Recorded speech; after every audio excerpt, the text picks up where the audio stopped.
All right, guys.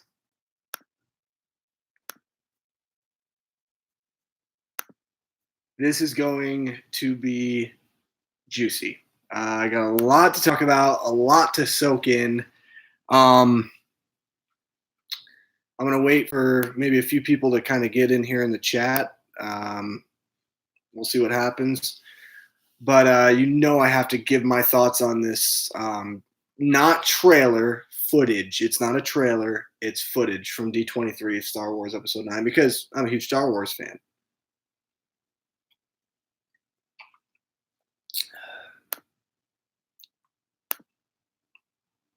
And I know I'm unprofessional because I'm drinking what looks to be Kool-Aid.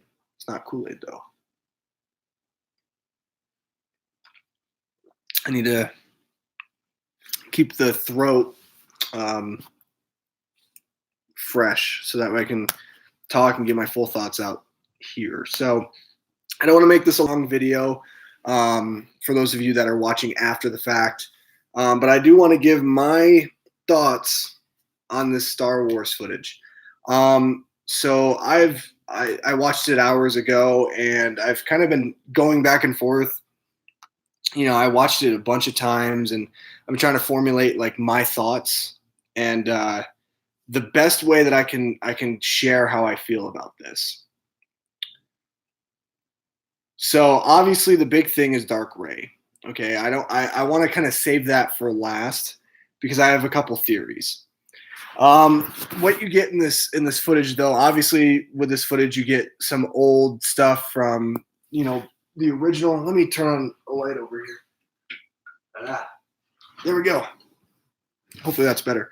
From the we get some original stuff, kind of going throughout the saga of films. Some highlights and stuff, which basically shows us that this is it. This is the final Skywalker film. And this is the conclusion to it all.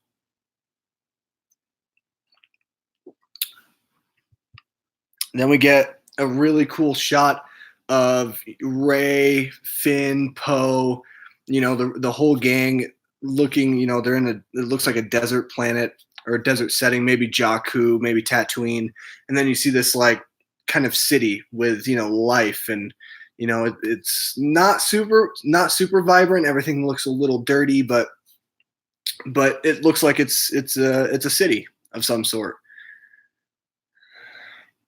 After that, we get some really cool shots of some awesome resistance fighters, some X-wings, Y-wings, stuff like that, along with some resistance ships. And then we get some amazing Star Destroyers, which I have a little bit to say more in depth about that as well. So we get some Star Destroyers. We also get, we get two different angles of Star Destroyers. We get one from kind of like that's a wide shot, and then we get one that's underneath that shows a bunch of, Star Destroyers kind of going on a path somewhere. We get a shot of C-3PO with red eyes. I'm kind of skipping over certain things, but we get a shot of C-3PO with red eyes, which could very well mean that this is going to be a different 3PO than what we're used to, which I think would be great, to be honest. I love Star Wars. I really like C-3PO in the I'm not a big C-3PO fan, really. I mean, I like him a lot in the prequel in the original trilogy, but the prequels I didn't really like him that much.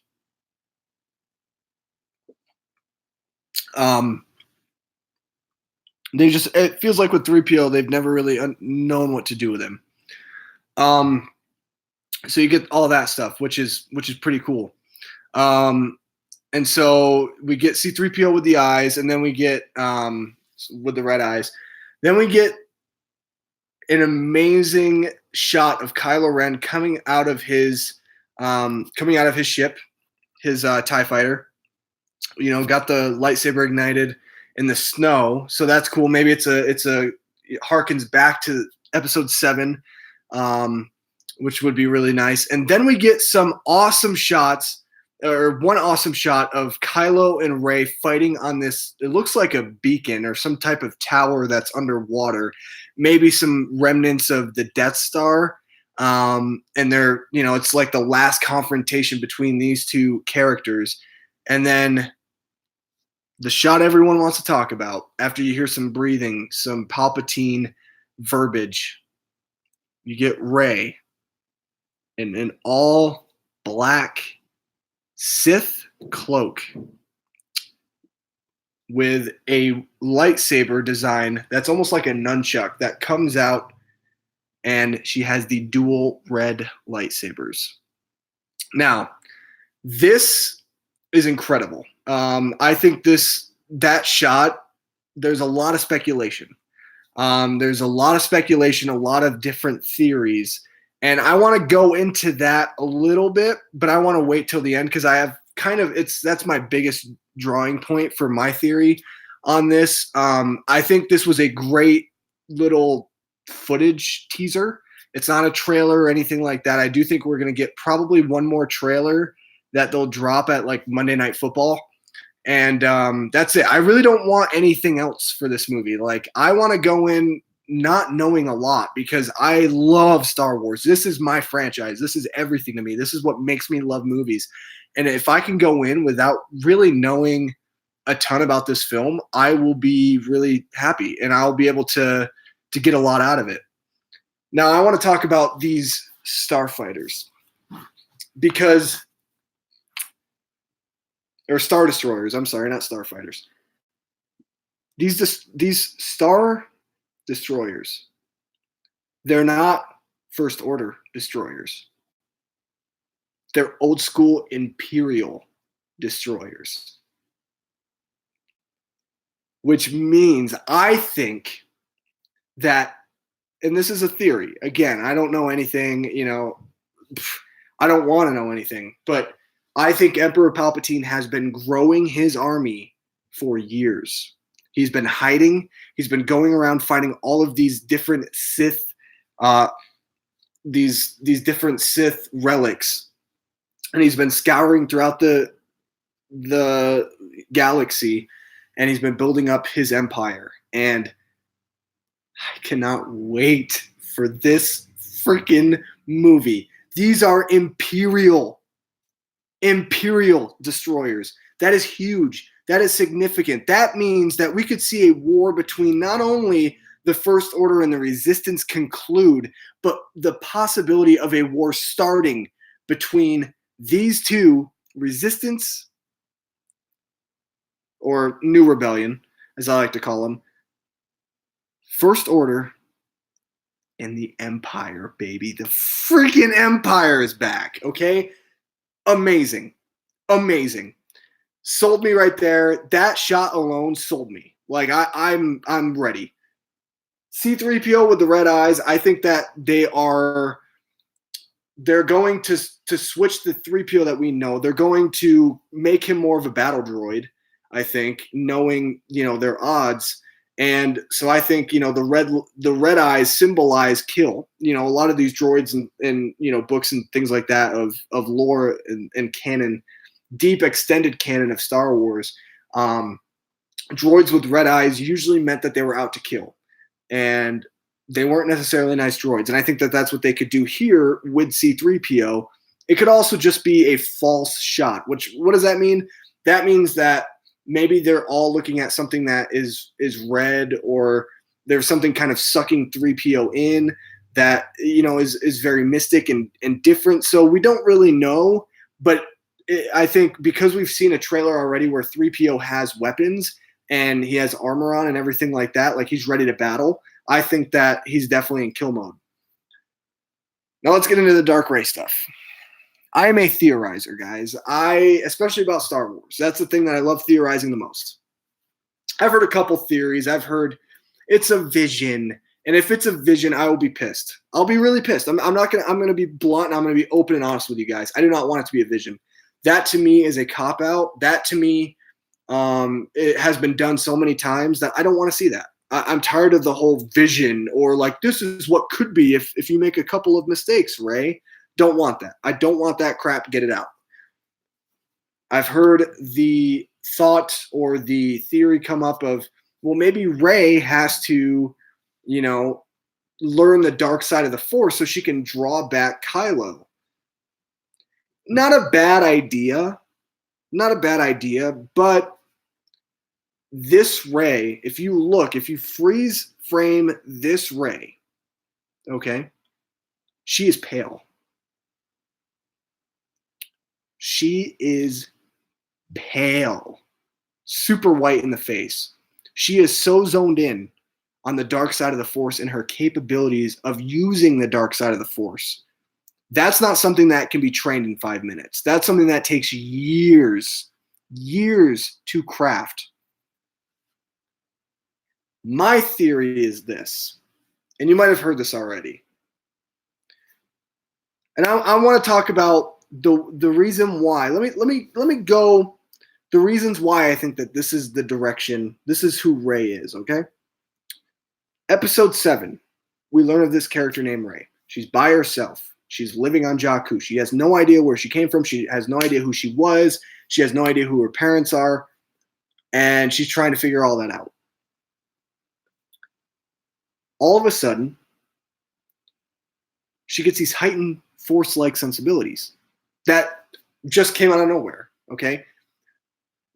She can use Jedi mind tricks on people, which is something that takes years and only certain Jedi can do. Not every Jedi can do it. That's why, Obi-Wan is one of the only ones that we've seen be able to do that. It's like a specialty type of skill. Because every Jedi is different. They all have different. I mean, they all use the Force, but the Force interacts differently through all of them. We know that. So she can play Jedi mind tricks. She can best Kylo Ren without having any training, without having any formal training. Kylo has had training for years. For years. I mean, heck, he is the leader of the Knights of Ren. I mean, for him to be bested by this nobody is a shame. It's a shame. It's a stain. Maz Kanata also tells Rey in episode 7 that where she's looking is the future. She's looking ahead. She's not looking in the past. The past is long gone. That's behind her. Put it behind you. But where you're looking is the future. Episode 8, Rey's training with Luke. There's something off. Like, Luke can tell by talking to her and by her presence that there's something different to her than to anybody else that he's met. Rey knows that she's very powerful. Or Luke knows, that she's very powerful. Then she has the cave moment. She's lined up. She's in the middle of this line. Nothing but Reys in front of her and nothing but herself behind her of just different Reys. She's doing the snap and they all do the snap and it goes, in a line. Then she gets pushed to the forefront, the front of the line. There is this ice, almost like a mirror-like type of reflection. She sees two different people. These people come together as her. And that is because Rey is a clone. She's a clone. It makes so much sense. If you put 2 and 2 together, if you understand the way cloning works in the Star Wars canon, it makes so much sense. This is my theory about who Rey is. I believe that Emperor Palpatine had used DNA from all of the greatest Sith and all of the greatest Jedi that ever have been. We're talking Obi-Wan, Anakin, Luke. We're talking maybe even Darth Plagueis himself. And he created Rey. I believe that he hired 2 people to drop her off at Jakku, who really were nobodies, who might have been, drunken and, the traitors and things like that. They probably were those things. They dropped this little girl off at Jakku, and Emperor Palpatine wanted her to be dropped off so she would become stronger. She would not know who she was, that she would build trust with these people in this rebel force. Emperor Palpatine is still alive. How is he alive? I don't know. He got thrown down a well shaft in episode 6. I don't know how he survived that. But there's an inkling. There's a part of me, as I keep thinking about this, it makes so much sense. Because the thing about Rey is that Rey is different. She's not like everyone else. And Jedi Force-like sensibilities are in different people. And we saw that with episode 8. They're like, Force-like sensibilities are in everybody. It doesn't matter who you are. That's true. But developing the skill and developing the power to use the Force in the way that you need to in order to defeat the Sith, that's hard. That's really, really, really hard. That's why it takes Jedi years of studying, of devotion, of practice, of self-sacrifice to be able to become masters of the Jedi arts. And the thing is, that's why they start at little kid ages. If you think about Rey as a clone, if you think about her being different, her being made and manufactured as a weapon from Emperor Palpatine, that makes all the more sense on why she's able to dip into these Force-like sensibilities. I want to stress that this is a theory. This is not, I have no prior knowledge. I hope I'm wrong. To be honest, I really hope I'm wrong. But I really, really, really think that Rey is a clone. And I think that Emperor Palpatine, I got this, I was talking to one of my buddies, Nate, and actually Clayton too, who I've been doing my Star Wars reviews with. And Nate, my buddy Nate, who has a YouTube channel, he actually made a video. You should definitely go check it out, where he films his reaction of the footage. I was talking to him, and I actually just got off the phone with him probably about an hour ago. And we were talking, and I told Nate, I was like, look, man, everyone has a question of whether or not Darth Vader is going to be in this movie, because there's a part in this trailer at the end where you hear the breathing of Darth Vader. And I will be the first one to tell you, if they put Darth Vader in this movie, I'm going to have a heart attack. I'm going to die. Like, I will die, because Darth Vader is my all-time favorite movie character, period. There is nobody better than Darth freaking Vader. Okay? Nobody is better than Darth Vader. Nobody. Nobody ever will be better than Darth freaking Vader. And I've said this a million times to friends and family. If I had to choose to go to the light with Luke Skywalker, go to the dark side with Darth Vader, you dang better know that I'm going to the dark side with Darth Vader. Okay? I am going, and I am training with Darth Vader. I'm sorry. That's how I am. Anyway, I don't think Darth Vader's in this movie. I would love it. Again, I'll have a heart attack. I will die mid showing of the movie. I'm out of it. Like, I'm going to be so happy. I'm going to be screaming so loud. My voice, my throat is going to just shoot out of my neck, and I'm just going to die of excitement. And then you'll know that I'm never going to make a video again because I'm dead. And I apologize for that. I don't think he's in this movie. I think, now think about this. Episode 3, Anakin, okay, getting overcome by fire. And how does he get saved? He gets saved by becoming a machine, by using I said it so good earlier. I can't even remember. Anyway, he gets saved by becoming a machine. And, by being really in this costume, this Darth Vader, costume and everything like that. And I think the same is going to happen to the Emperor. Because if you're telling me that he survived, even though he is one of the most strongest and most powerful Force users ever, there's no way he could survive. And I think part of me believes that Emperor Palpatine knew in episode 6 that Darth Vader was going to turn on him, that he wasn't going to be able to convert Luke to the dark side, and that ultimately Darth Vader would choose his son over Emperor Palpatine because he knew the weakness inside of Anakin. He knew how conflicted Anakin was and how he was guilty for all of the bad things that he had done. Because Force users can feel when other people have emotions of conflict or of difficulty. And I believe Palpatine planned that all of this was going to happen. He was going to survive by, having to pretty much replace himself as a machine. And I mean, it might sound far-fetched, but honestly, I think at the end of the day, Rey's a clone. I think that the Rey we see in this trailer is not the Rey that we know. It's a different Rey, and it's another clone.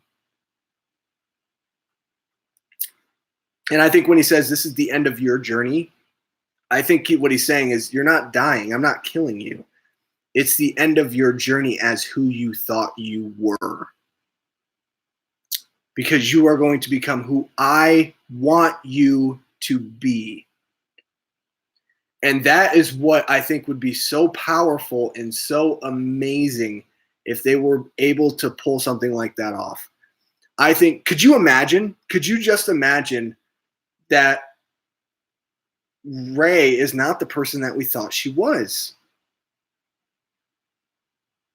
And it makes a lot of sense. And that, she felt so connected, to certain people like Han Solo, like Luke, because she didn't know what that was like. As a clone, you kind of do what other people want you to do.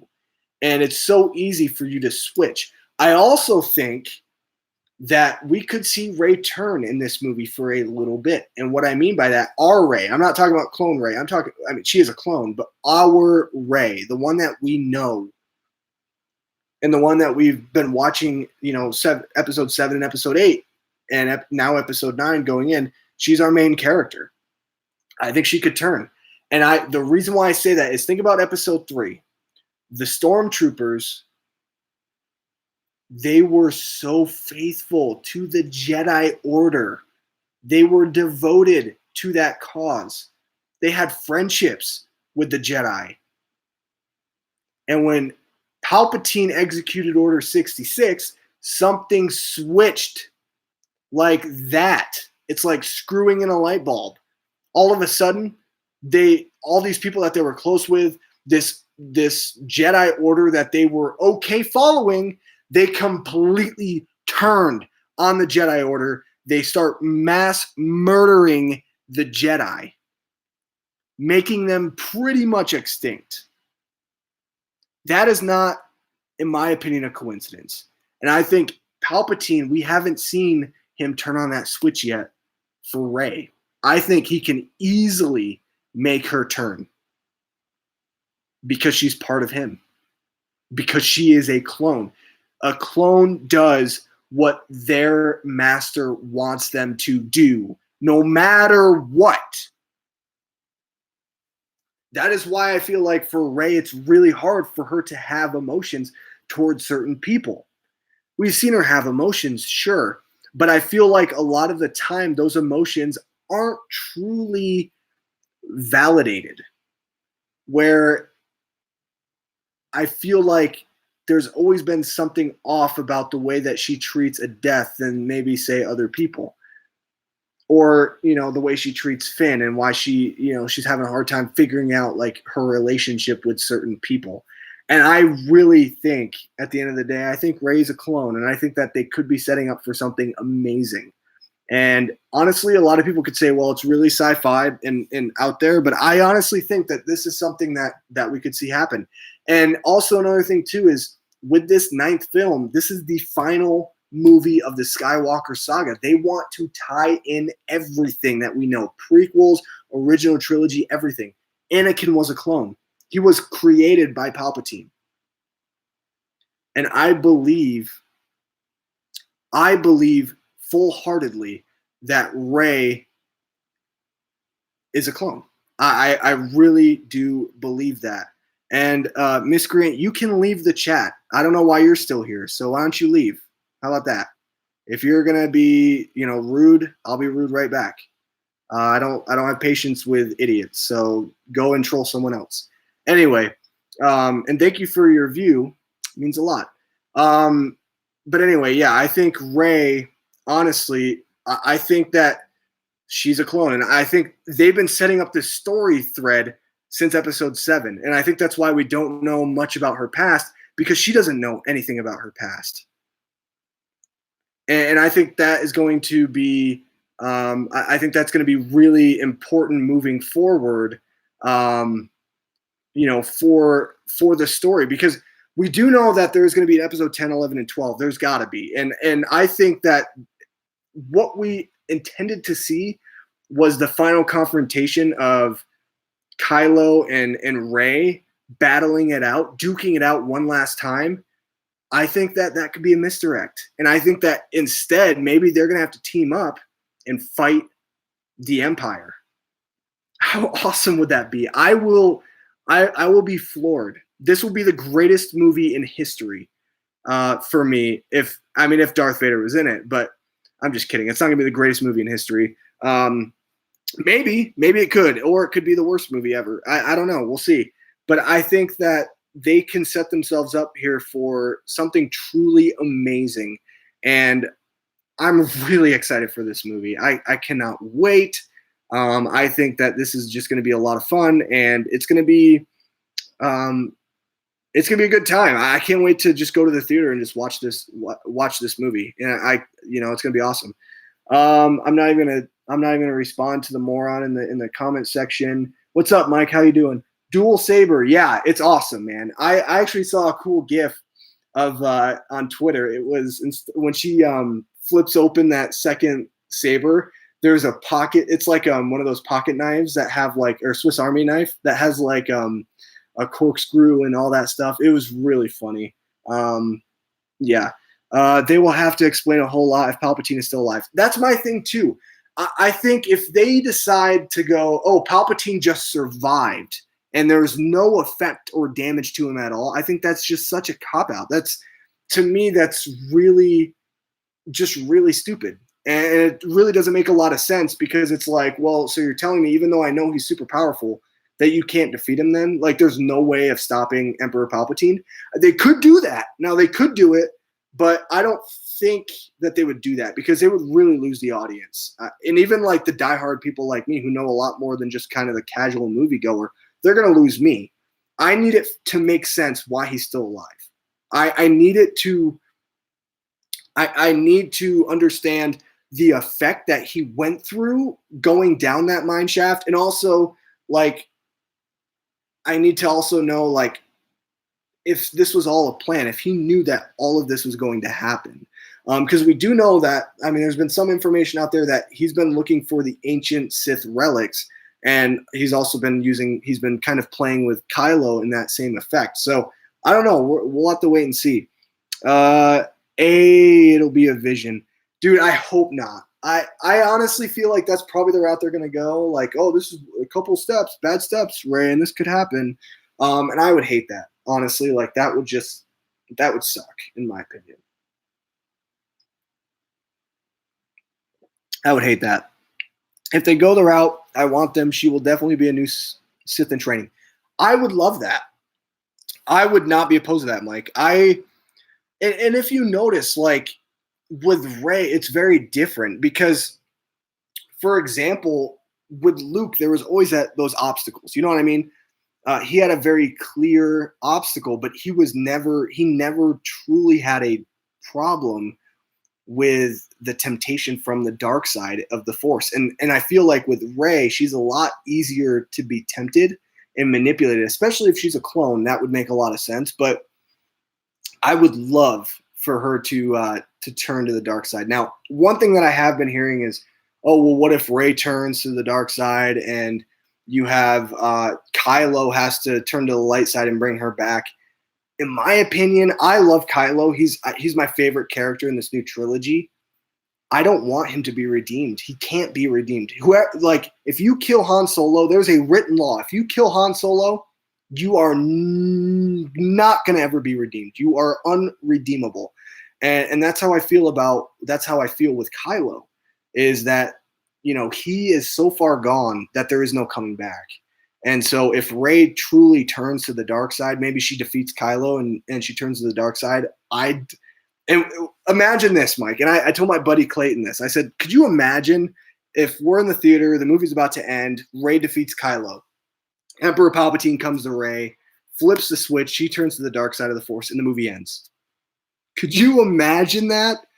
That would be insane. And literally the Empire comes back. And so everything that they had tried, that they thought they had destroyed in Episode 6, Return of the Jedi, is back.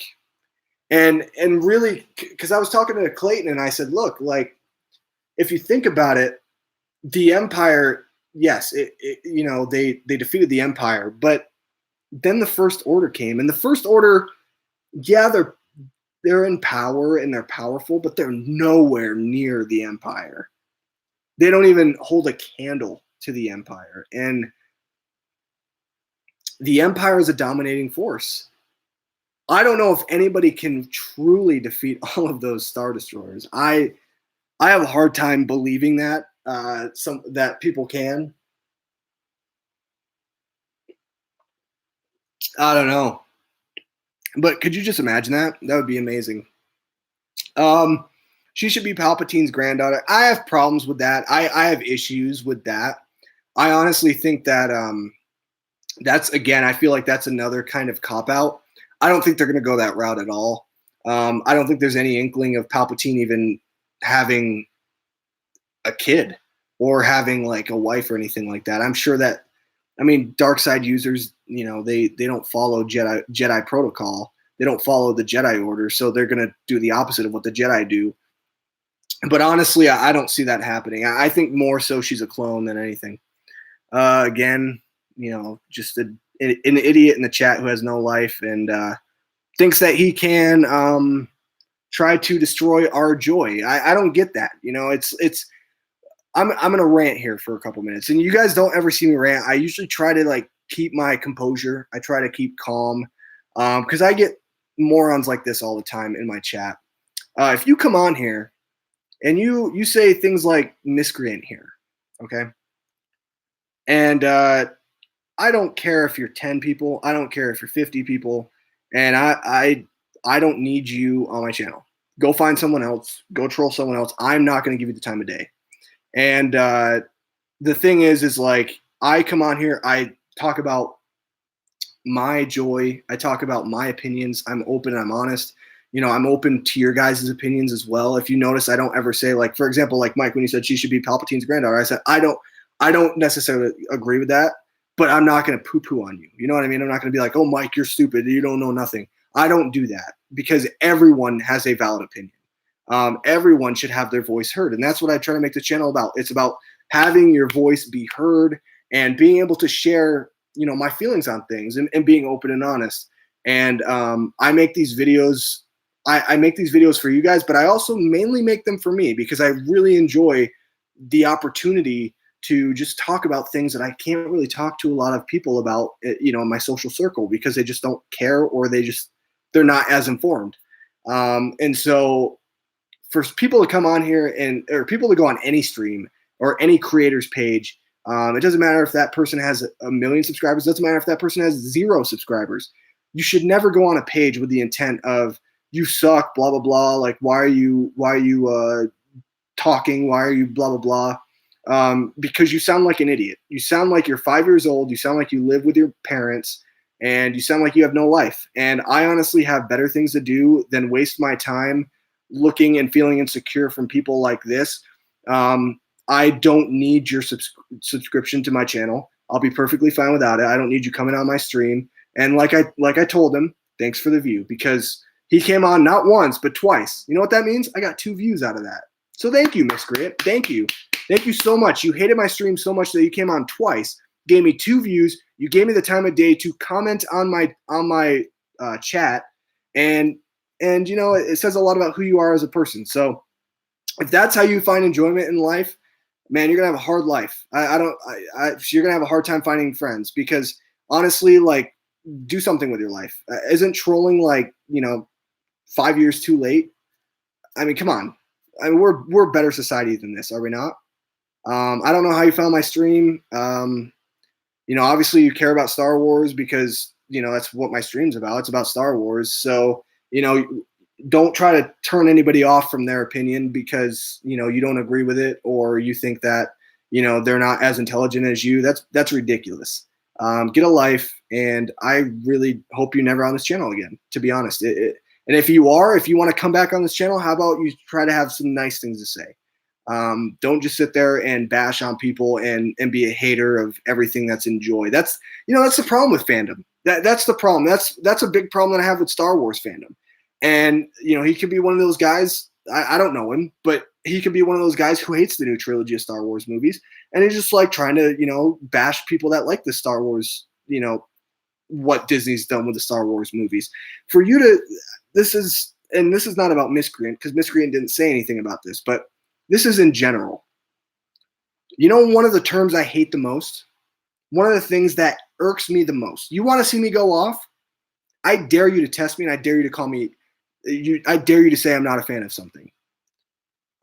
Because in our society today, it's like you either give a movie a 10 out of 10 or you give them a 0 out of 10. If I come on here and I say, look, I'm not going to beat around the bush.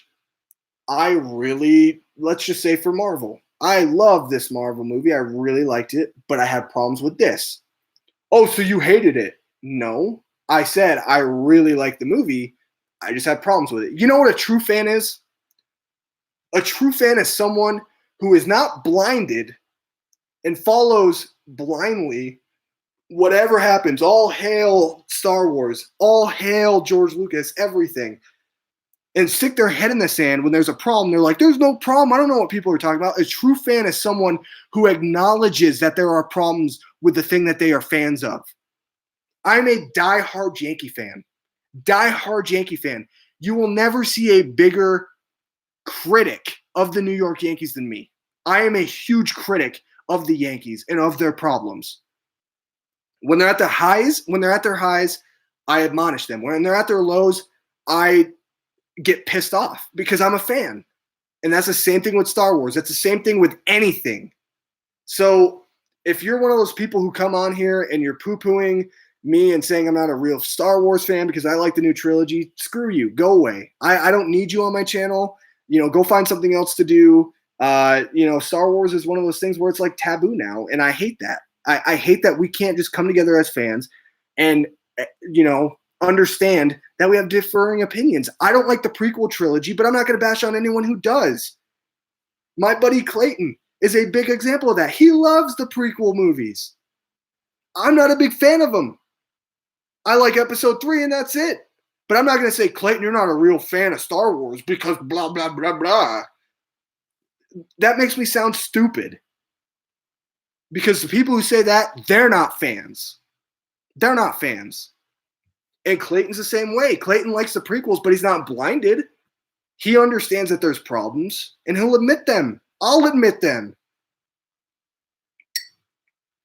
I just don't understand this whole ration of this rationality behind, well, if you don't give it a 10 out of 10, you obviously hate it. Or if you think that this is good, but I think it's bad, then you're not a fan and I'm right. I hate that. I hate that. Gosh, sorry guys. I hate going on rants, but Miscreant, kind of got me going on a rant.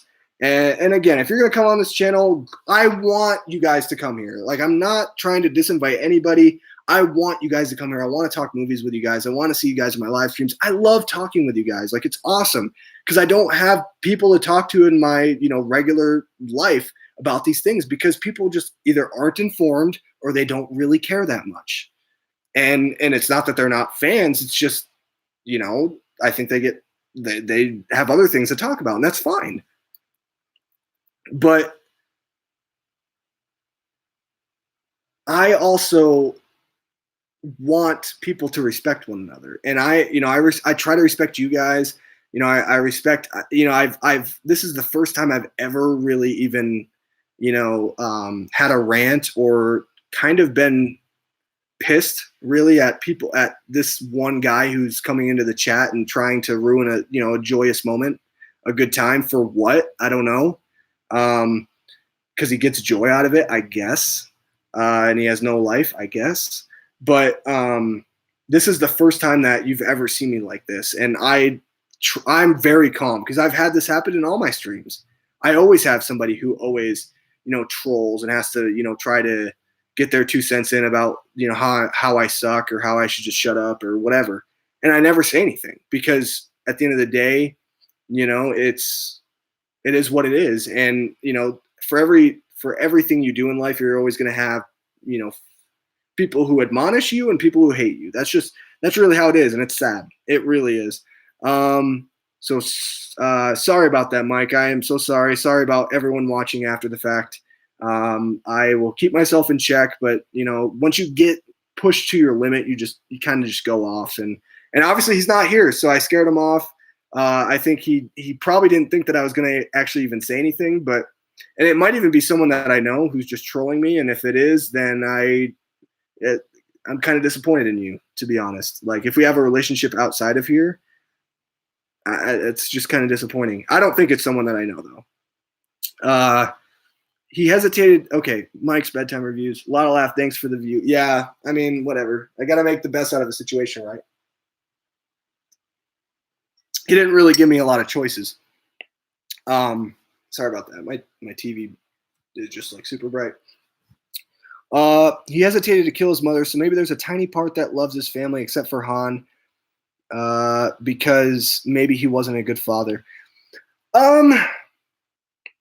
Yeah, I think here's the thing. I agree with Mike. I do think that he's still facing conflict, but I think, his last opportunity for me, and I think Ryan Johnson really nailed it, on the head, was that, his last opportunity was when Ray says, "Join me," and he goes, "No, Ray, like, we can rule together now that oh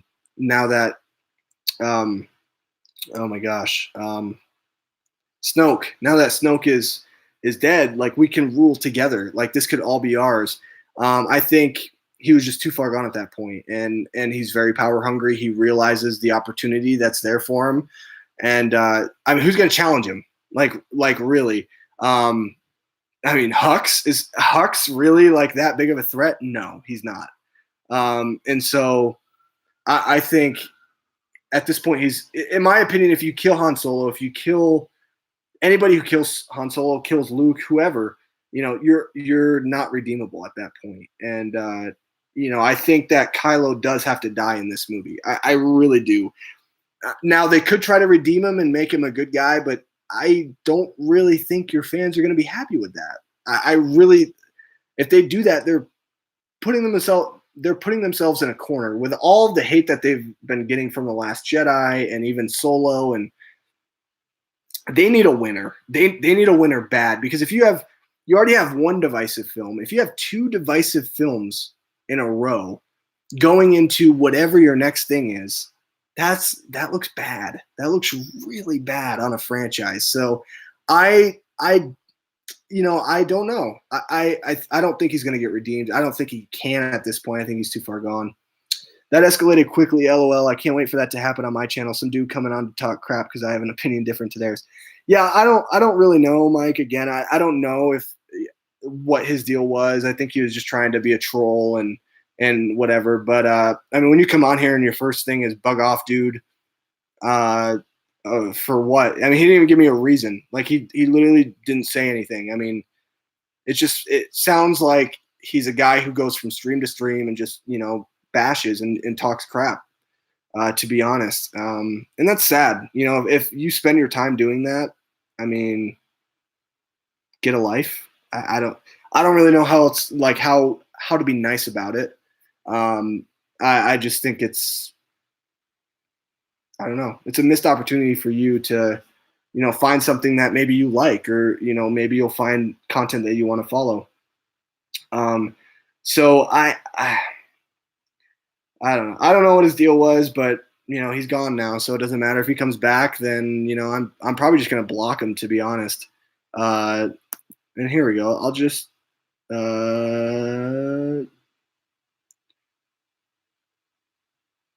just remove, and so there you go. I'll just remove his comments and be done with him. I mean, that's the thing. At the end of the day, if like you just want to come on and talk crap about somebody, like he doesn't know me. Um, he really doesn't, and maybe we could have been friends, but that's my first impression of someone. It's really tough. And that's the thing, and that's why like I enjoy my like you, Mike. I enjoy you coming on the stream. You're one of the best subscribers that I have on this channel, and you know I would never go on other people's channels and talk crap or troll. I've never done that. I don't understand how people find joy in that. If I have if I have a differing opinion, which I do from people, I'm gonna say my opinion, but I'm not gonna be like, well, screw you, you suck, blah. Like that's no way to act, guys. Like if people have a differing opinion than you, so what? Get over it. That's life. That is life. How boring of a society would we be if everyone liked everything that everyone liked? Everyone liked the exact same thing. How boring would that be? How boring would the stream be if me and you, Mike, if we had different, if we had the exact same opinion and we had the exact same theory about everything? It wouldn't be fun.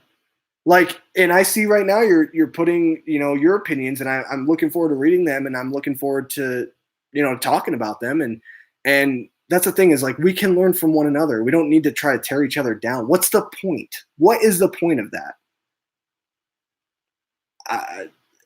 Tell me. Can you guys comment below? What's the point of tearing each other down? I mean, what's that going to bring? Will that bring happiness? No. And for people to think that they're so right about everything, it's like you're not. You're not. I'm wrong. My opinion is my opinion, dang it. Once Upon a Time in Hollywood's my #1 movie of the year, and a lot of people don't like it. That's fine. That's fine. I don't go and poo-poo on their chats. How dare you not like Once Upon a Time in Hollywood? How dare it not be your #1 film of the year? That's fine. I have zero problem with that. Everyone is wrong. Every opinion is an opinion. There is no fact in any opinion, ever. I could go on here and I could be like, well, I think Star Wars is stupid. Is that factually right? No. Is it factually wrong? No. Is it opinion? Abso-freaking-lutely. Because we're all human. Everyone has a right to their own opinion. My opinion's different. It's different than your opinion.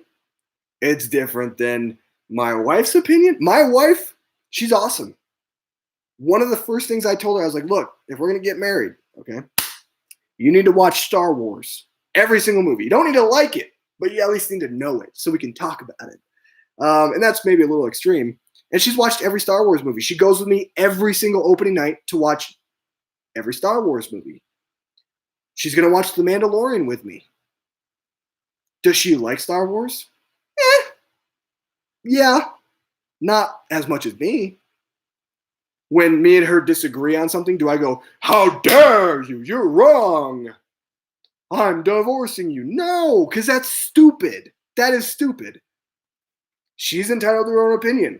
I mean, I might disagree with her opinion because I think Star Wars is the best thing ever, but at the end of the day, exactly, Mike, we are all wrong, okay? All of us. All of us. Don't base your opinion on other people's opinions. Don't base it on what you heard. Base it on what you truly think and what you truly feel. If you come out of a movie that Like, for example, Joker could suck. It could suck. Am I looking forward to it? Yeah. Yes. Am I looking forward to chapter 2? Yes. But those movies could suck. And I understand that. And if I go out of the theater, let's say it's chapter 2, I come out of the theater. I'm not saying this is going to happen. I haven't seen the movie. I don't know. But again, it could suck. It could be the best movie of the year. It could be the worst movie of the year. It could be in the middle. It could be wherever. I come out of the theater and I'm like, yeah, I didn't really like it. It wasn't for me. And then I go and I see one of my favorite YouTubers say, It Chapter 2 is the greatest movie ever. And then I go on my channel and I'm like, It Chapter 2 is the best movie I've ever seen. Is that my true thoughts? No. I give you nothing but my true self. I will never tell you something that I don't feel. That's just not me. That's not me. I'm going to be on here. I'm going to get on the camera. Whether it's a movie that you love, it's a movie that people adore, I will say, hey, look, I wasn't a big fan of it. Like Blinded by the Light. Everyone loved that movie. I wasn't that big of a fan of it. It's good. It's not amazing or anything like that, but it's good. Booksmart. Everyone was like, this is the greatest movie of the year, and it's one of the funniest movies I've ever seen. I was like, I really didn't find it that funny. Like, I didn't really like it that much. I am never going to tell you something for the good of what society thinks. I'm going to tell you my honest opinions. But do I understand that these movies have faults? Absolutely. Once Upon a Time in Hollywood, a lot of people, like I said, did not like that movie. They think it's one of Tarantino's worst movies. I disagree. I love that movie. It's the #1 movie of the year for me. It's going to be a hard one to beat, but there are problems with it. I understand their problems with the movie. The problems, however, for me, didn't weigh so heavily on my enjoyment of the film. And so that's what we have to remember, guys. Like, this is entertainment. Film, TV is subjective. Certain things work for people. Certain things don't work for people. I'm not a big fan of anime. I'm not. I can't really get into it. But I know a lot of people in my personal life. My wife loves anime. She watches a new anime show like every week. I can't keep up with how many anime shows she watches. A lot of people that I follow on YouTube watch anime. A lot of my friends on YouTube watch anime. I'm not a big anime fan, but I'm not going to knock other people for watching it. It just doesn't work for me, and it doesn't work for me. Anyway, I'm tired of beating on the dead horse. Let's just kind of move on, because I'm sorry that, like, I tried, I started it, and then I stopped, and then I was like, I'm done, and then I just kind of kept going, and so I'm sorry about that. I think Kylo is a Skywalker that needs to rise up. I mean, maybe that's the way they're going to go.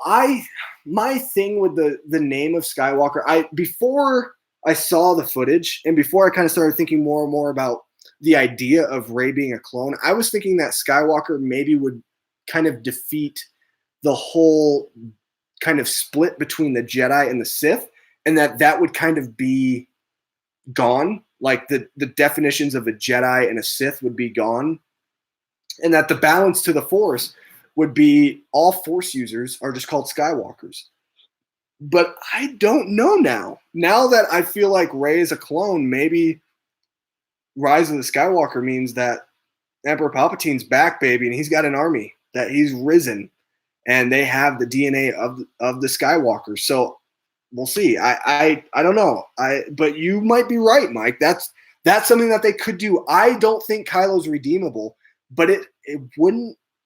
Let's just say I don't think they're going to go that route, but I wouldn't be surprised. I would not be surprised.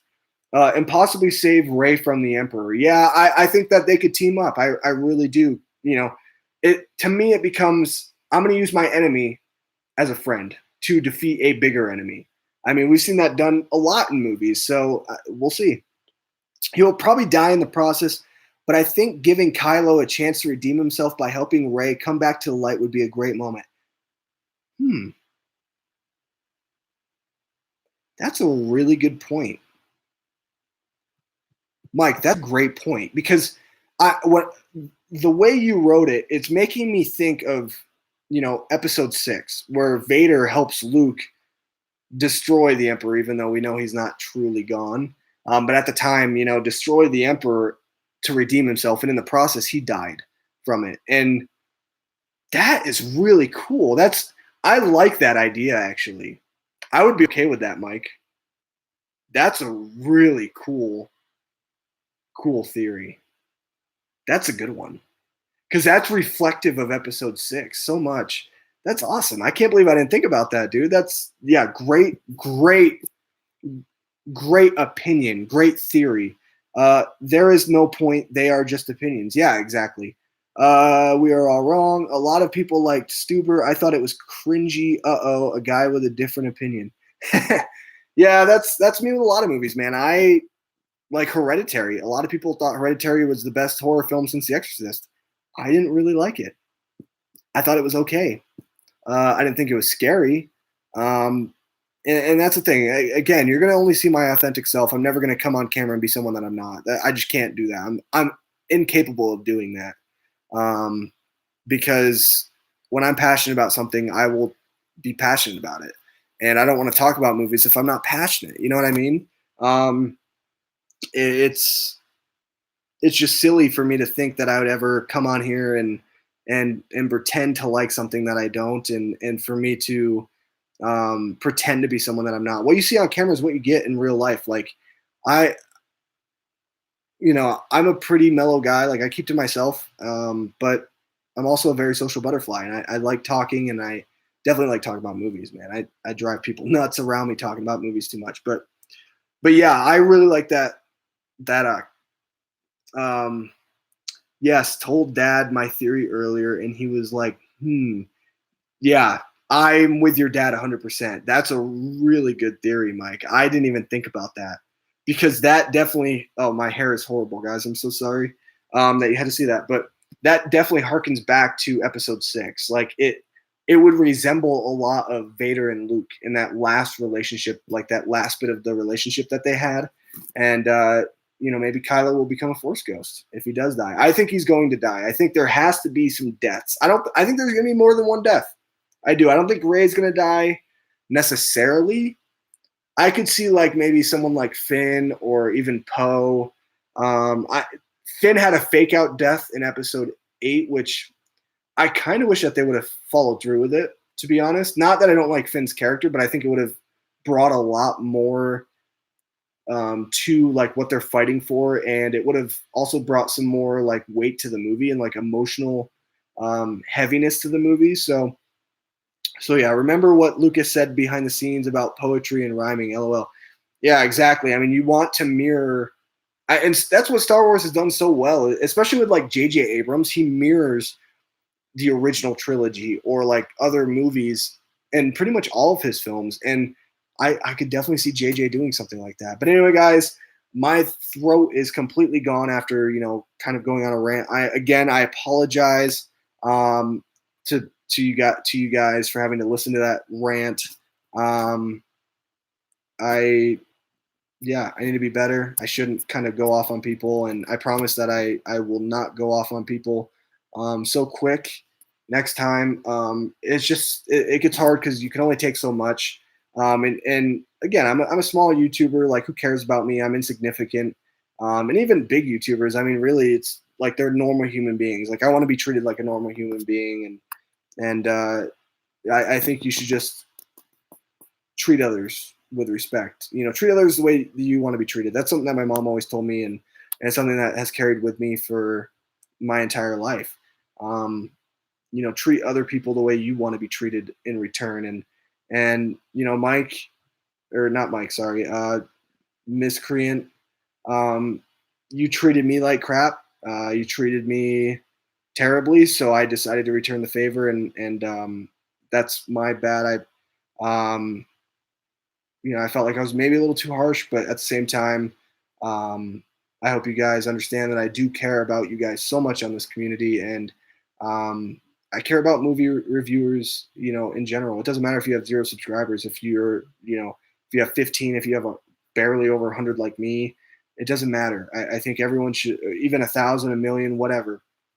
The number doesn't matter. It's insignificant. What matters is the way that you treat the people behind, the camera. You don't know the lives that we're going through. And, I open myself up quite a bit on this channel in terms of movies and entertainment, but I have a personal life outside of what you see on the camera. And I have friends that, I'm very close to and that also have personal lives. And so to me, it's, I make these videos and I started this channel really because I wanted to. I live in Idaho. I don't live anywhere near any of my family. I don't live near my wife's family.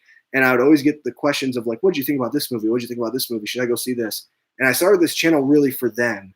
And I didn't really think anything was going to happen to it. I didn't think that I was really going to like it that much. It was just kind of something to kind of keep me connected with my family back home, and where I wouldn't have to repeat myself 20 times on the phone saying the same thing. And I would always have to change my wording because, I had to say it 20 different times.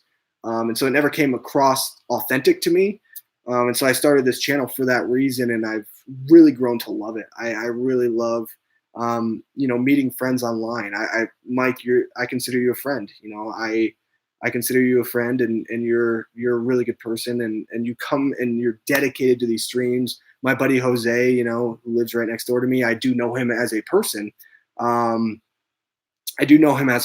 But him showing the support to me means the world. My buddy Nate, I know him as a person as well. I don't think he really looks at he's not on my streams at the time when I'm streaming, but I know he does watch my videos quite often. And so it's, to me, even if I don't know you on a personal level, I hope that I can open myself up to you, and that, this channel can give you some joy out of your life. And it can also help you understand what it is that you are searching to go see. And hey, Brianne, how are you? I am so happy that you're in the chat. It's been a while. Congrats on the new house, by the way.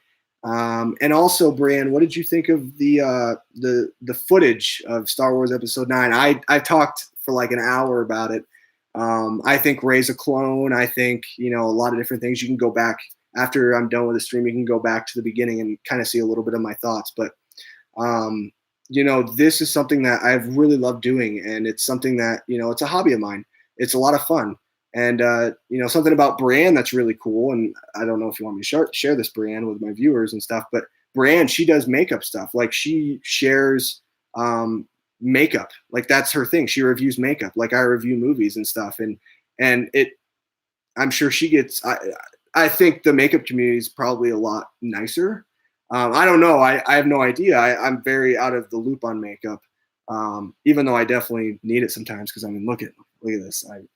This is hard to work with, but I just feel like any community that you're a part of, anything that you're trying to do or that you're passionate about talking about, you shouldn't go on to somebody else's channel or someone else's, content or whatever. It could be Instagram, any page, and just start dissing on their content and on, what that person's trying to do and trying to put out there. It's just not right. It doesn't matter, how, again, like I said, numbers don't matter to me. And Mike, yeah, you love making movie reviews too. And that's awesome, man. That's great, and even if people have differing opinions, like I said, there's always a way to discuss your opinions in harmony. I don't understand why it's like, let's go to war and see who's right. Neither of you are right. Opinions are opinions. They're not factual. And so to me, I'm getting deep on this, but I really, really, really love, talking movies, and I love being able to just share my opinions out there. And I'm not good at this at all. Like, I'm not a pro at this. Like, I have a regular life outside of this, where I don't talk about movies. And so yeah, Bubble Bean says, hey, what's up? You ever seen Universal Soldier Regeneration? Did you tell me about this before? I swear I did. I think it was like a while ago. I think I did like my Child's Play, like watching series or whatever, or like, no, my Child's Play live stream. And someone had asked me this question. have I seen Universal Soldier Regeneration? And I said it looked amazing, and I have not seen it. I have not seen it. I don't know if it's you though, Bubba Beans, but someone asked me this exact same question. Yeah, this exact same question. So that's really cool that you're on here.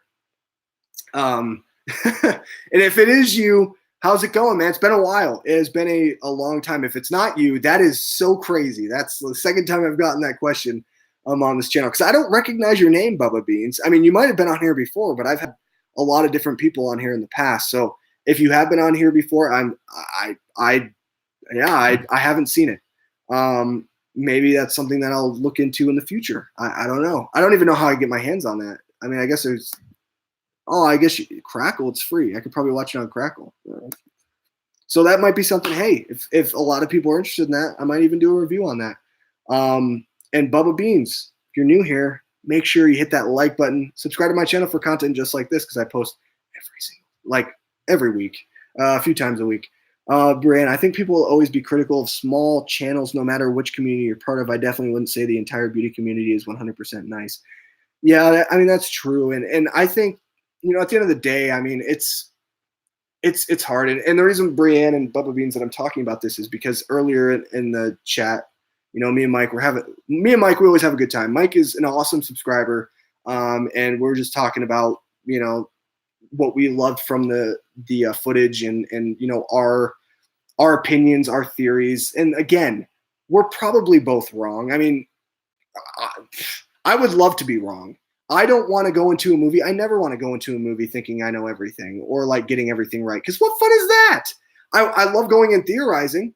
Like Avengers Endgame, it was great to theorize. And then I realized all of my theories are pretty much wrong. I think I might have gotten like one thing right, and then everything else surprised me. And I love that. That's what's so good about movies, man. It's so much fun when you're wrong. It's great. But I had this guy come in, and I deleted the messages, so you can't even see it anymore. But he was kind of coming in and just, being a jerk. And so I was just, saying how, it's kind of the first time that I've ever had like a rant. But, it's really important. I want to, another reason, I started this channel, like I told you, for, friends and family that would ask me about movies. But now that I'm loving doing what I do, and like I've kind of broadened my community out, I want to build a community where people can just come in harmony and just talk about, entertainment and movies and TV, and not feel like they're going to get judged, and not feel like people are just going to try to tear them down and be horrible to them. And I hate that, and Mike can attest to this. Like me and him, we have differing opinions, and that's great. I think it's awesome. And Brian's husband, I mean, Brian will say this too. Brian's husband, Mead, we'll talk about Star Wars all the time. We have differing opinions, and it's great. And Mead, I was telling Mike this, and my viewers this, Brian, and you can attest to this actually. I was saying how I'm not a fan of the prequels. Like I don't like them. Brian's husband, Mead, loves the prequels. He loves them. Like absolutely loves them. And it's great. It's awesome. I don't go up to Mead and say, "Oh, you like the prequels?" Well, how dare you, Mead? You're not a real Star Wars fan. Why would I ever say that? Anybody who says to you you're not a real fan of something truly doesn't understand what the word fan means. Fans are people who are passionate about what they love. And not only that, but they're people who understand when the thing that they love have their bad days at the office, have their faults. I'm a huge Yankee fan.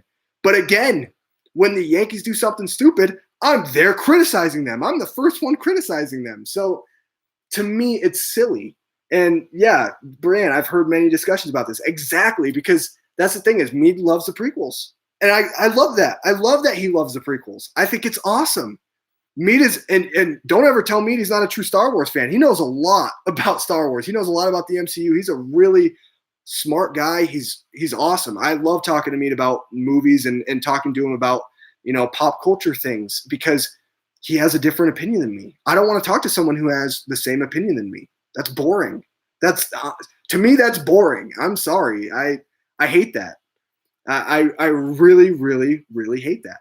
And Bubba, to answer your question, I have YouTube because I started it for family and friends. Again, like I said, I live in Idaho, and I have my family lives in Pennsylvania, which is that's a really long distance away. And then my wife's family, they live in California. And so they would always ask me because everyone knows I'm the movie guy. Everyone calls me the movie guy because that's all I talk about. Brand can attest to that. I talk about movies way too much. But everyone would always call me and they'd ask me and say, hey, like, what do you think about this movie? Or people would just be like, oh, like, how'd you like this movie? And every time I felt like I was very inauthentic because I was saying basically the same thing, but I wasn't using the same words, and I hated repeating myself over and over again. So I was like, I'm going to start a channel, and I'm going to start talking about movies. I'm going to start talking about Star Wars, talk about MCU, talk about things that I love and that I'm passionate about, and that I can, have that connection with my family and my friends. And that way they can just get the one general message, and I didn't have to repeat myself 10,000 times.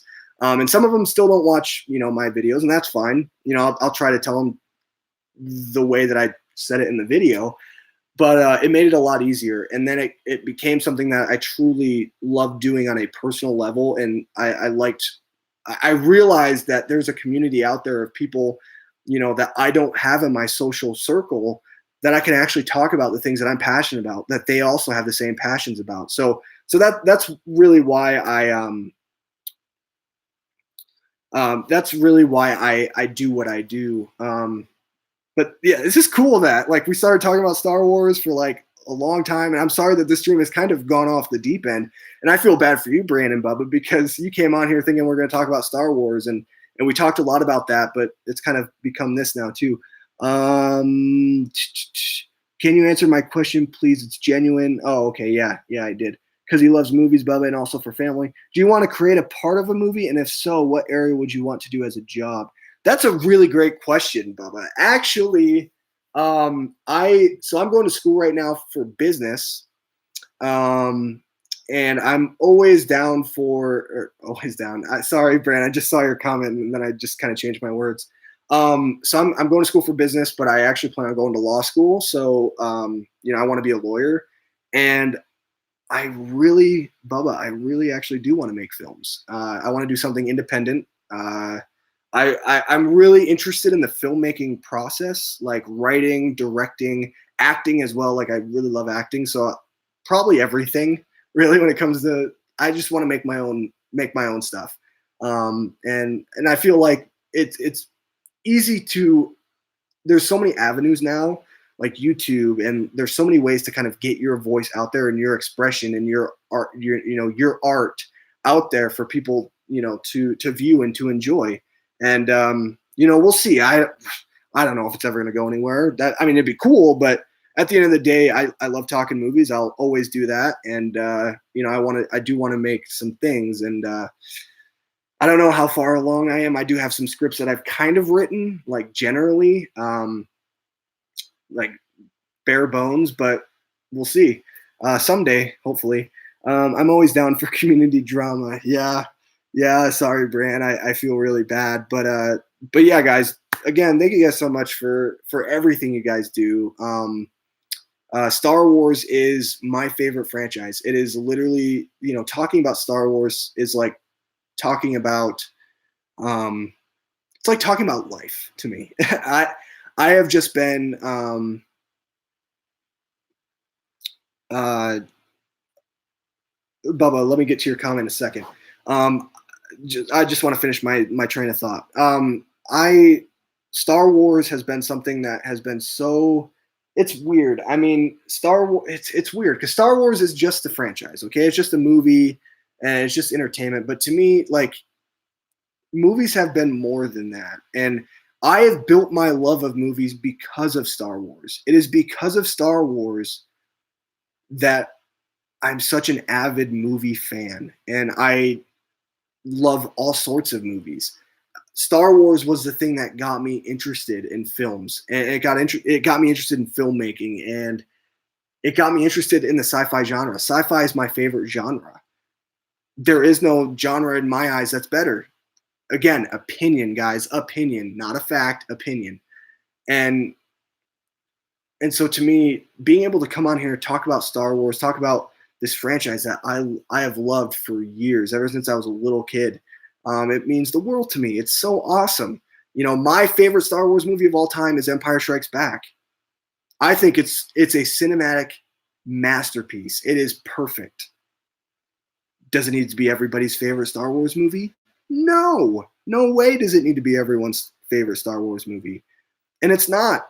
And I'm perfectly fine with that. And I'm just so happy that there is a platform for me to be able to come on and talk about movies and just, you know, talk with you guys. You guys are awesome. You know, I love my subscribers. I love the people that follow me. And I love being able to discuss movies with you guys. I love being a part of Facebook groups. You know, I'm a part of different movie groups in Facebook. You know, Star Wars is one of them. I'm in a horror group called Killer Flicks. I'm in animated movie lovers. I'm in movie and TV lover and movie and TV lover group. I'm in a Disney group. I love being in different groups and being able to make so many friends online talking about movies, talking about the things that I love. And so I really thank you guys for it. And I thank Star Wars for it, because Star Wars is the thing that has brought me to my love of movies. And Star Wars it's amazing. And so to see people now like just bashing Star Wars fans, and the Star Wars fandom has gotten so toxic that it makes me not really want to talk about Star Wars. It makes me almost feel dirty when I talk about Star Wars in a good way. It's so taboo now that I I hope it changes. I really hope that this movie comes out, and I really hope that this toxic fandom can just go away. Not everyone's gonna like the movie. You know, we already know Episode 9. Not 100% of the people who watch it are going to like it, and that's okay. But I think it's going to be so important that moving forward, we can talk about Star Wars in a way where people can just feel okay talking about it again. We have some amazing Star Wars content coming out. Episode 9, The Mandalorian, comes out November 12th. I cannot wait. It looks amazing. I cannot wait to watch it. Every single week, a new episode is going to drop of The Mandalorian. That's amazing. And I'm going to come on here. I'm going to do a live stream every single week, and I'm going to talk about The Mandalorian. Obi-Wan. There's an Obi-Wan series coming. Oh my gosh, I can't wait. Cassian Andor and K2SO series. That's going to be amazing. And so I really hope that this whole Star Wars fandom changes in a way that we can talk about these things and just admire like the love we have for these things, and not be like, well, you're not a true fan, you're not this, you're not that. I'm so tired of that. I'm tired of being called a fake fan because I like the newer movies.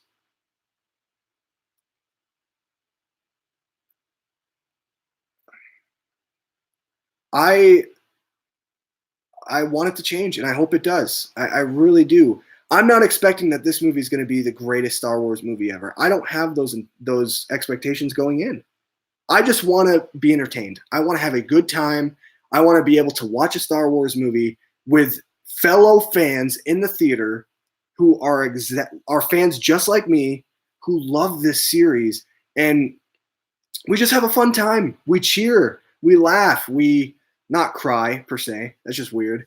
But you know, we have a good time watching these films. I just want people to talk more and more about Star Wars now, and be able to do so in a way that they're not going to feel like they're going to get judged.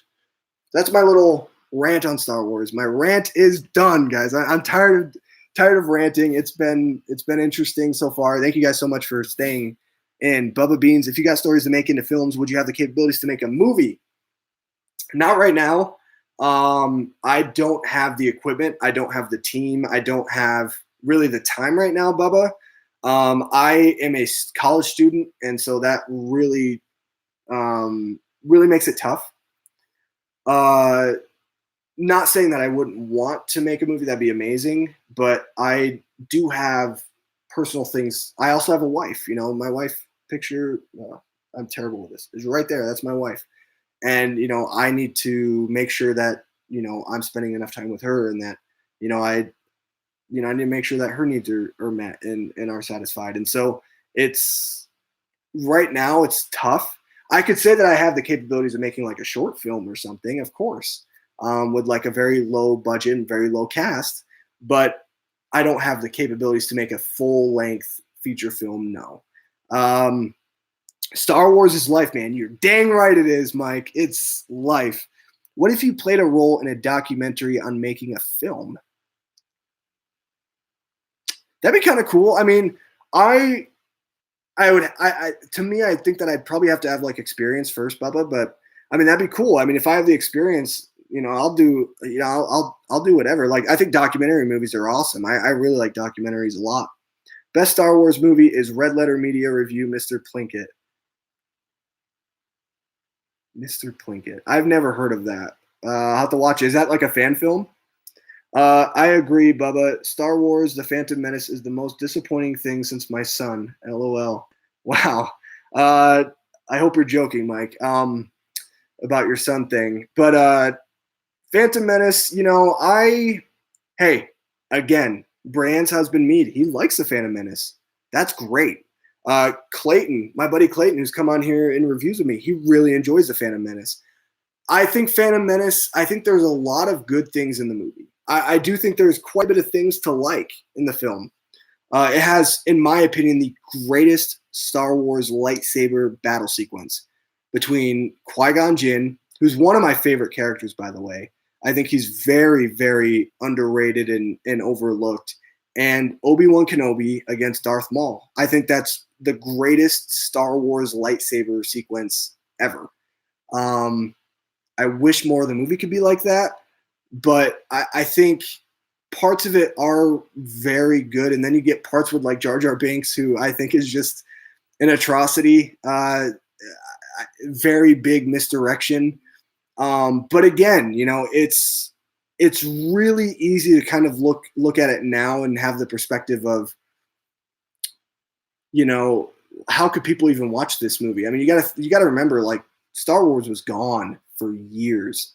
And so any inkling of Star Wars coming back, I mean, people were going to be there.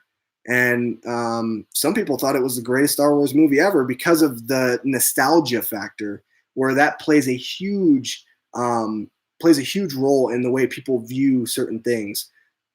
And so yeah, I Phantom Menace, I'm not a big fan of it. I don't really enjoy watching that movie that much, except for the lightsaber sequence at the end.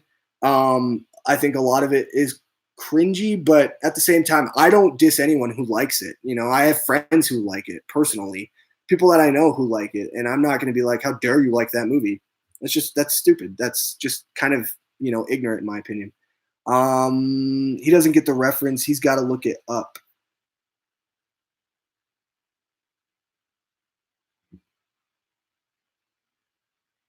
Oh, I don't know what you're talking about. Are you talking about the sun thing? I love the vibe from 1-3. I watched them when I was a kid, and they were my first exposure to sci-fi in general. I'm not as impressed watching them now, but I still love them because of what they were. There you go. Exactly. And you know what, Bran? I totally understand that. I will say this, Bran. I will actually say this. I will admit this on camera right now. The movies I watched the most when I was a kid was episodes 1-3. They were fun when I was a kid. I had a lot of fun with them. I actually really liked episode 2 a lot. I love the Jedi battle sequence in the big arena. That was awesome when I was a kid. And I agree, now watching them, I'm not as impressed. I don't like the first 2. I actually really like Revenge of the Sith. I still really unapologetically love Revenge of the Sith. I think that movie's awesome. And it has a lot of comedic moments, but it also has a lot of really cool moments in the film. I think episode 3 is one of the better Star Wars movies, in my opinion. And again, Brian, I completely understand where you're coming from. Like, that was, when you watched, that was your first exposure to sci-fi. I get it. The first movie I watched in the Star Wars franchise was episode 4. A New Hope, and then I watched Episode 5 right after, and I fell in love with Episode 5. I was like, oh my gosh, I've never seen a movie this cool. And then, obviously, then I watched the prequels, and prequels have some amazing CGI stuff, some things that people just honestly thought they would never see in a movie. And that's something that we have to thank George Lucas for, the prequels as well, because if it wasn't for the prequels, I don't think a lot of people would have the faith in the CGI capabilities as there is now today. I mean, it's crazy what we can do, and what we can make. Yes, Brianne, I liked the prequels when I was growing up. Exactly. I mean, I think I remember my brother Devin and I, we watched the prequels like every weekend. Episode 2 was like my favorite movie ever, and I think that's actually Mead's favorite. If I'm not wrong, Brianne, correct me if I'm wrong. I think isn't Attack of the Clones. I think that's his favorite one, right? I really liked it when I was a kid, but as I got older, I understood, movies and like certain things about movies that make movies good and make movies not so good. And that's the thing is like what I also try to do on this channel is I will never grade a movie. I hate doing that.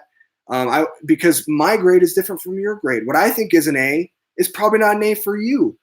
What I think is an F is probably not an F for you. So to me, the fairest way I've decided to do my channel and model my channel is to not do reviews, but to just recommend whether or not you should go see it or not.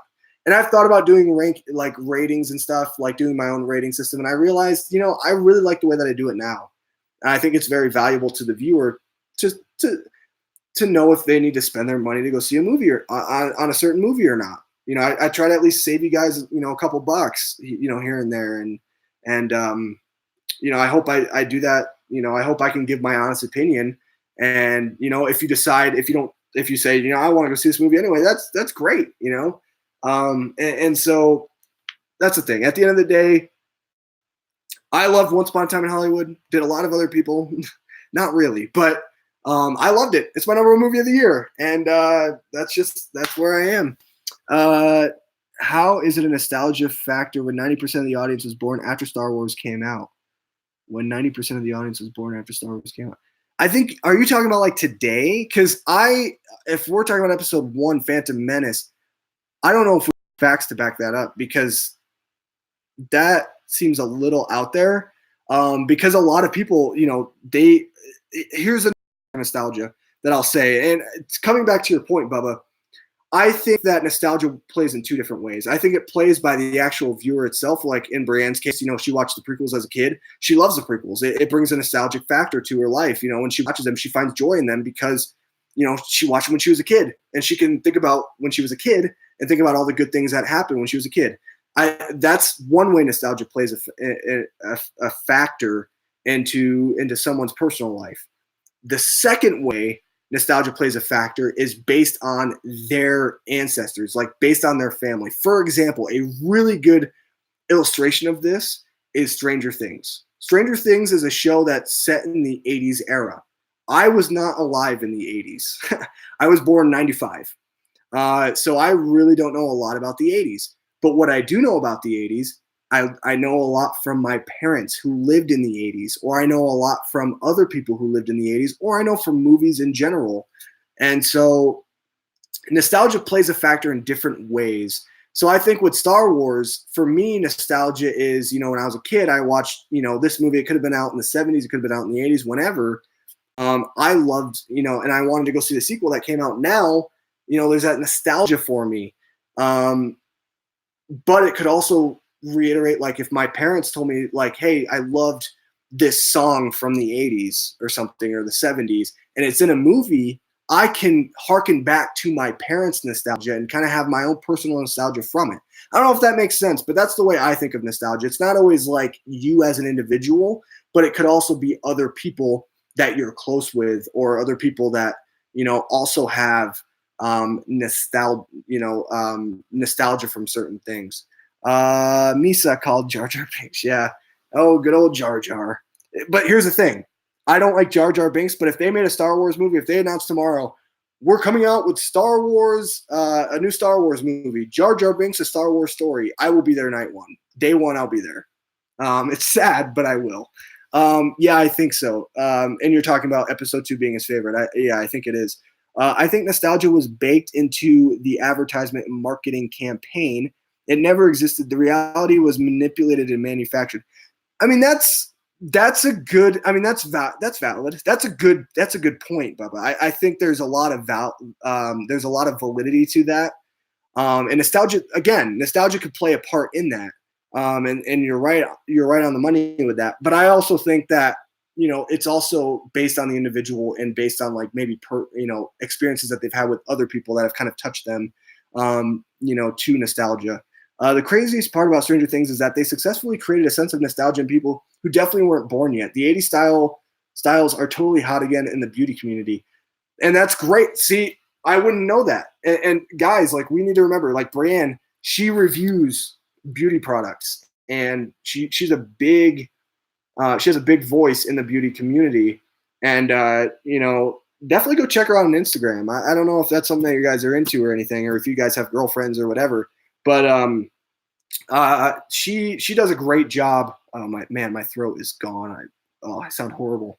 But she definitely does a great job with reviewing beauty products, and I had no idea about that, Brian. Thank you for bringing that up. That's really cool. That's something that I had no idea about, and so nostalgia can play ways, I guess, in that way too. It doesn't have to just be entertainment, but it can just be in like the styles that we have, and so that's pretty awesome. Thanks, Brian, for sharing that.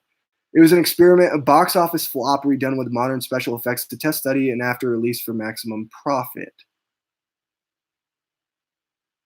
Are you, Bubba? You're kind of losing me here. Box office flop redone with modern special effects to test, study, and after release. Oh, okay. You're talking about like a movie in general, right? Okay. I mean, okay, I can understand that. I can see that. I can see that point. See, that's the thing is I think nostalgia is something that I think is very opinionated as well. I don't think there's like factual, like hardcore evidence about the way nostalgia plays a part in people's life.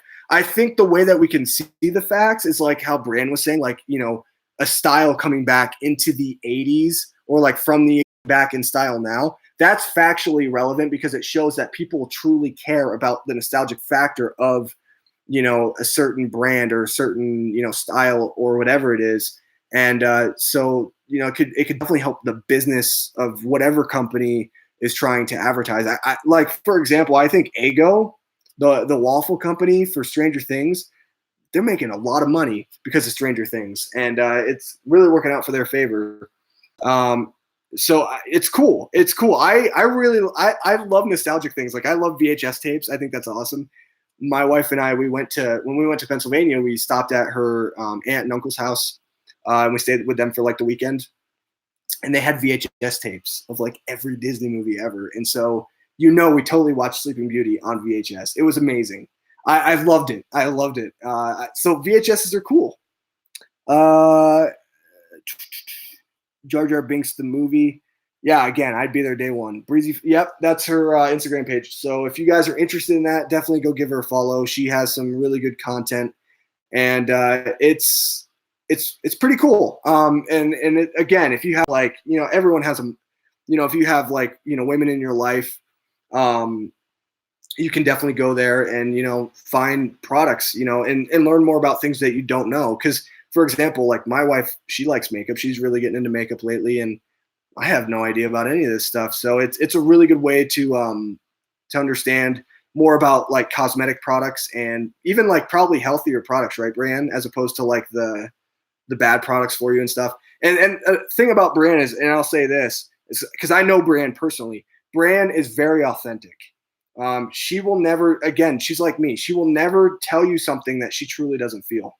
And no matter what it is, it could be movies, makeup, it could be whatever. She will literally tell you the truth. She will be authentic. And so that's why I recommend you guys definitely go check out her stuff. Especially if you guys have like girlfriends, or if you have, a woman in your life that Mother's Day, or maybe an aunt or anybody like that who has a birthday or anything, you can figure out these different products, and maybe you can even like steer them in the right products that they should use that are healthy for them, as opposed to maybe the wrong products that won't really help them. So definitely go check her out. It was a social experiment.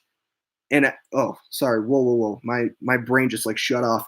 It was a social experiment in the beginning of the release of intellectual property bought by the top production companies, aka re-release, a cover, a reboot, etc. Yeah, I mean, I buy that. I believe. I think if that's what George Lucas was trying to go for with the re-release, the remastered original trilogy, it still makes me mad. Give me those freaking dang originals, man. That's one thing that I'm a huge fan of Star Wars. I love George Lucas. It's funny. I follow this guy John Campy, who's a massive Star Wars fan, and he absolutely loves George Lucas. He goes, don't worry. And when he talks bad about George Lucas, he always says that, or not talks bad about George Lucas, but he'll say something that he doesn't like that George Lucas did about Star Wars. He'll always say this first. He'll say, and I kneel at the altar of George Lucas. I want to say that, even though I don't want to say that at the same time. But I really respect George Lucas. If not for him, just forget about Star Wars. The sci-fi genre in general would not be where it is today if it wasn't for George Lucas. I also say 2001: A Space Odyssey, but really George Lucas showed what you can truly do with the sci-fi genre. Anyway, with all that, one of the things that does bother me is that he remastered the original trilogy, and so he put in all these things that he says is true canon, and he erased things that like were part of the original canon. For example, Han shoots first, okay? Not Greedo. Greedo does not shoot first, and he changes that, and it makes me so mad. So I would love to get the original trilogy, like the original theatrically released trilogy, no remastered, nothing, on 4K. Like when that drops, I don't care if it's $100, I'm buying it. I will buy it. I actually have VHS tapes right there of the original trilogy. They are not remastered. I don't believe. I hope not. If they are, then I'm going to find the originals. I don't think they're remastered. They don't say remastered or anything on it. They're actually like the original, like sleeves and everything. I don't have a VHS player, but I will get one. And when my kids watch Star Wars for the first time, they will be watching those because it is important. That's what I watched when I was a kid. I watched the VHS tapes of the original trilogy over and over and over again.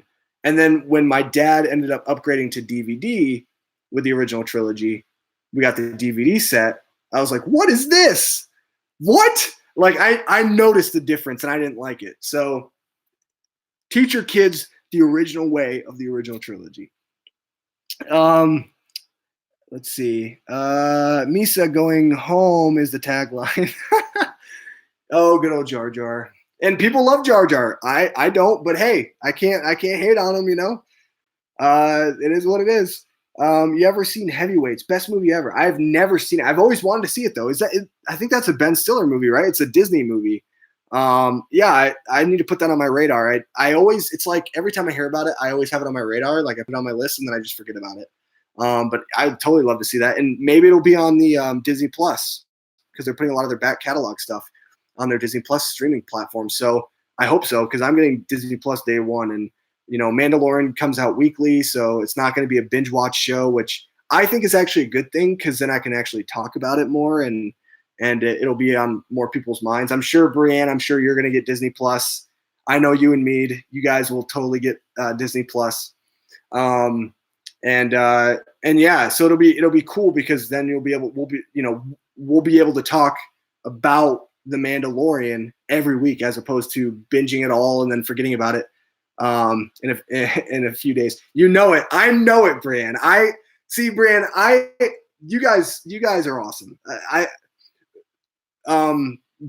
Again, guys, I know Brian on a personal level. She is like a sister to me, and her husband is an amazing guy. He's awesome.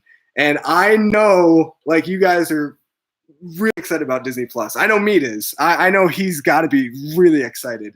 And I want to talk with you guys at some point, Meat and Brian. I want to talk to you guys about all of the new Marvel shows that they announced. And that, like, She-Hulk and Moon Knight and Ms. Marvel. Like, I want to hear your guys' thoughts on that and, like, what you guys think overall. Because this Disney Plus streaming service, like, I can't wait. I cannot wait. They're gonna have, like, everything on there. If you're a fan of DuckTales, you know, they're gonna have DuckTales in there. And I think DuckTales is actually pretty good. Like I watched the first episode. I actually watched it with Mead and Brienne. I think we watched maybe the first couple episodes. I thought it was pretty good. The Disney app that I have, it's like it has the episodes, but I don't know. There's something about having Disney Plus that like makes everything to me more solidified. You're not gonna have commercials. I can't stand commercials, and so it'll be really cool to be able to watch like older shows, older movies. The fact that they're bringing back Lizzie McGuire. I never was a Lizzie McGuire fan. I've never watched it. My buddy Nate, who I talked a lot about, he has a YouTube channel. You know, I talked to him on the phone, and we talked about not only the Star Wars footage today, but we talked about Lizzie McGuire. Oh, he talked about it. He was like, I am so excited for Lizzie McGuire. And I was like, you were a big fan? He's like, oh yeah, my sister had me watch every episode, and that's awesome. I'm so happy for him. I was never into Lizzie McGuire. I didn't really understand it. So to me, it's like, I could care less about Lizzie McGuire, but for those people who love Lizzie McGuire, that's amazing that it's coming back. And how cool is that it's coming back? So you know what I would love though? I would love a Sweet Life of Zach and Cody reboot. That would be amazing. Or not a reboot, but like a continuation, because I really liked Sweet Life of Zach and Cody. And hey, it is what it is. I also really love Drake and Josh, but that's the thing. Disney Plus, this streaming service is going to be amazing for Star Wars fans, for Marvel fans, for, you know, Pixar. It's going to have a lot of awesome content.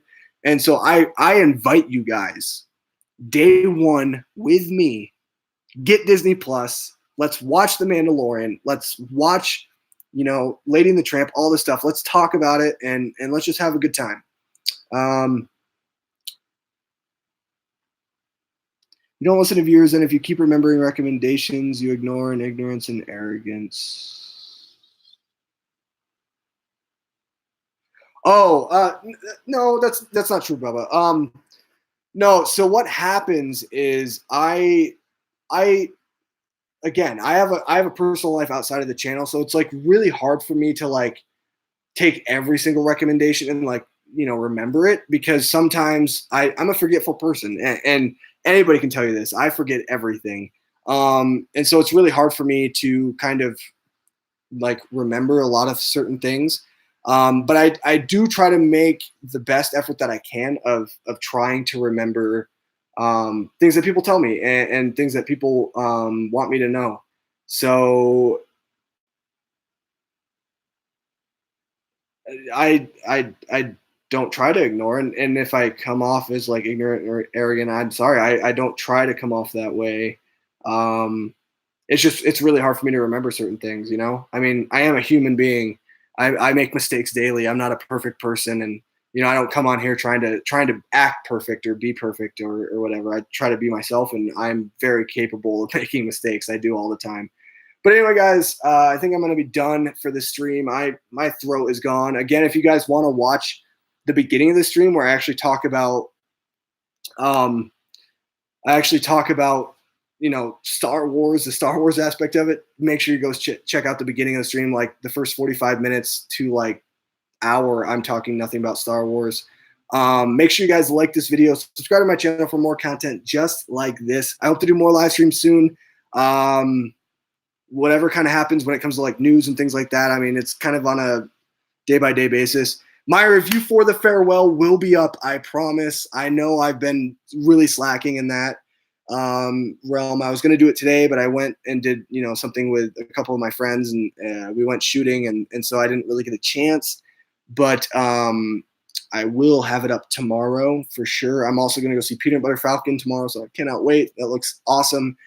So expect a review for both of those movies very soon, as well as Clayton's solo review, which has been months in the back burner. That will be up this week as well. And expect more Star Wars reviews with Clayton. We're kind of figuring out our schedules now. We're trying to get the ball rolling, because we're really behind, and we only have a couple months until, you know, episode 9. So anyway, guys, I love you, and I'll see you guys in my next video. Goodbye.